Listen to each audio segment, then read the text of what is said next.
time you walk into the room, got me feeling crazy, shot my heart boom boom. Any other boy would stare, but me I look away, cause you're making me scared. Trying not to breathe, 1, 2, 3.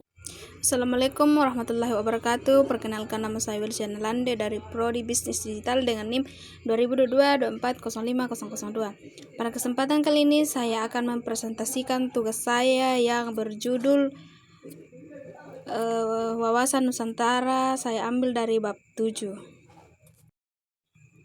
A. Pengertian dan kedudukan kewawasan Nusantara. Pengertian wawasan Nusantara. Wawasan Nusantara adalah cara pandang dan sikap bangsa Indonesia mengenai diri dan lingkungannya sebagai satu kesatuan wilayah dalam aspek politik, ekonomi, sosial, budaya, dan pertahanan keamanan. Hakikat wawasan Nusantara. Hakikatnya adalah kesatuan bangsa dan tanah air Indonesia yang utuh mencakup seluruh aspek kehidupan nasional. Kedudukan wawasan Nusantara. Wawasan Nusantara merupakan dasar geopolitik Indonesia dan menjadi landasan konseptual dalam penyusunan kebijakan nasional. Latar belakang dan konsepsi wawasan Nusantara. Dari segi historis, Indonesia memiliki sejarah panjang penjajahan yang memunculkan semangat persatuan untuk mempertahankan kedaulatan bangsa. Yang kedua, dari segi geografis dan sosial budaya. Wilayah Indonesia terdiri dari ribuan pulau dengan keberagaman budaya, suku, dan bahasa sehingga membutuhkan cara pandang yang mempersatukan. Kemudian dari segi geopolitik dan kepentingan nasional, maksudnya letak strategis Indonesia di jalur lalu lintas dunia menjadikan wawasan Nusantara yang penting untuk menjaga kepentingan nasional dan posisi strategis negara. Lanjut bagian C, wawasan Nusantara sebagai geopolitik Indonesia. Yang pertama, geopolitik sebagai ilmu bumi politik. Geopolitik adalah ilmu yang mempelajari pengaruh geografi terhadap kebijakan dan kekuasaan politik suatu negara. Kemudian yang kedua, paham geopolitik bangsa Indonesia. Indonesia mengembangkan wawasan Nusantara sebagai bentuk geopolitik yang menekankan kesatuan wilayah dan keberagaman budaya dalam satu negara kesatuan. Lanjut bagian D, perwujudan wawasan Nusantara. Pertama, perumusan wawasan Nusantara.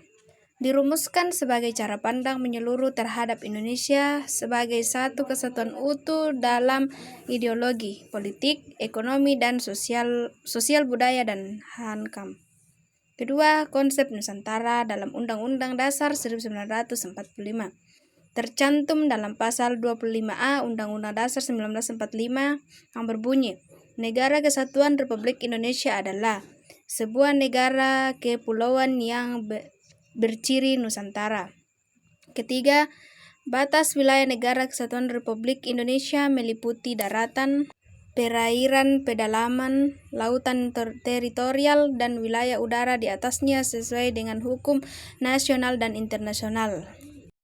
Bagian E, otonomi daerah, di mana otonomi daerah adalah hak, wewenang, dan kewajiban daerah untuk mengatur dan mengurus sendiri urusan pemerintahan dan kepentingan masyarakat setempat sesuai dengan peraturan perundang-undangan dalam sistem Negara Kesatuan Republik Indonesia.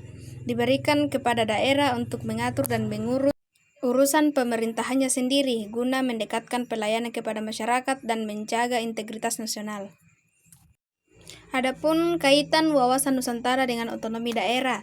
Otonomi daerah mendukung implementasi wawasan Nusantara melalui penguatan kesatuan dalam keragaman serta pemerataan pembangunan.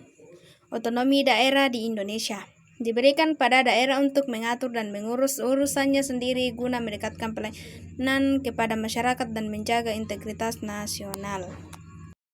Nah, kesimpulan dari wawasan Nusantara. Wawasan Nusantara merupakan cara pandang bangsa Indonesia terhadap diri dan lingkungannya sebagai satu kesatuan yang utuh, baik dalam aspek ideologi, politik, ekonomi, sosial budaya, maupun pertahanan dan keamanan. Konsep ini lahir dari kondisi geografis Indonesia yang luas dan beragam serta pengalaman sejarah yang membentuk semangat persatuan sebagai geopolitik Indonesia. Wawasan Nusantara menjadi dasar dalam menyusun kebijakan nasional dan menjaga keutuhan Negara Kesatuan Republik Indonesia. Dalam praktiknya, wawasan ini mendasari pelaksanaan otonom daerah agar tercipta pemerataan pembangunan tanpa mengabaikan persatuan bangsa. Mungkin itu saja yang dapat saya sampaikan, kurang dan lebihnya mohon dimaafkan. Assalamualaikum warahmatullahi wabarakatuh.